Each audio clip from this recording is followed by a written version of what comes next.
Okay, in this video, I'm going to talk about how to print and get inputs from your user in C++. So to get this working in VS Code, there's a couple of settings you need to make sure is set properly. So you need to go File, Preferences, and then Settings. And then if you got Code Runner set up like I described in my earlier video, you should see that if you scroll down, there should be an option here that says Code Runner Run in Terminal. So this will give you access to some of the cin functions that we'll get into later on. So make sure that box is checked. Okay, so let's jump into some examples. So we're gonna have an include IO stream here, and then also include string, and we're gonna have a int main function. So sometimes you'll see people using namespace std, and this will just let you omit the std colon in your code. Okay. We'll go more into namespace at another time, but for now, just know that there's some ways you can make your code more concise. So let's say we create like a int, call this my int, and then we're gonna do cout and say what is your favorite number. Okay, so whenever we print out stuff, it's gonna follow the double less than sign. And then if you want to read something in, we're gonna do cin. It's gonna follow the two greater than signs. Okay. So I'm gonna say cin my int, for example, and then perhaps I can reply cout oh, and then my int, and then that's a lame number. Or let's just say that's lame. It's like, oh, my number, we'll say that's lame. Okay. And then we could have a new line character here. So let's just run this. Or actually, we won't go in debug, we'll just run it normally. So if we run code, you can see that it prompts you to enter your favorite number. I'll put 7. Then it says, oh, 7, that's lame. Okay. So you can see it's handling the inputs. So now we could try using like a string.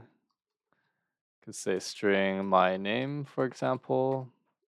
And then here we could do cout what's your name.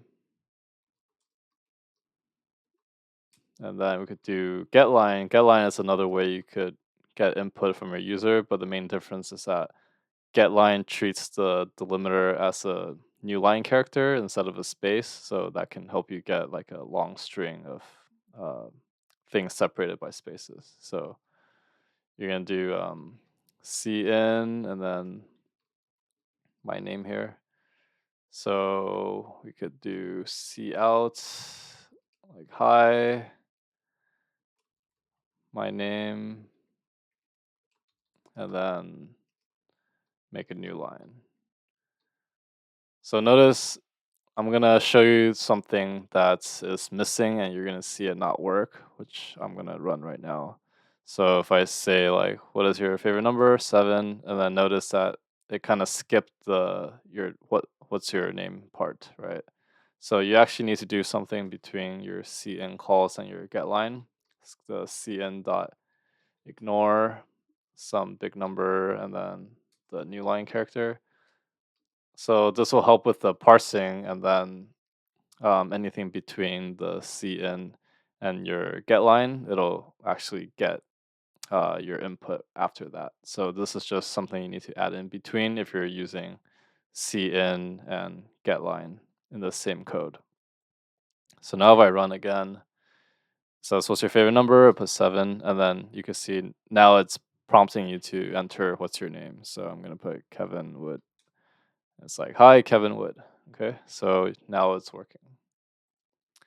And then there's also other ways you could print out numbers or anything in your program. So that's using the format specifier. So that will format your number. Let's say you want it a certain number of decimal places after your number. You could do that. So I'm going to say like float my num equals 2.2 some random numbers afterwards, and then do a print f.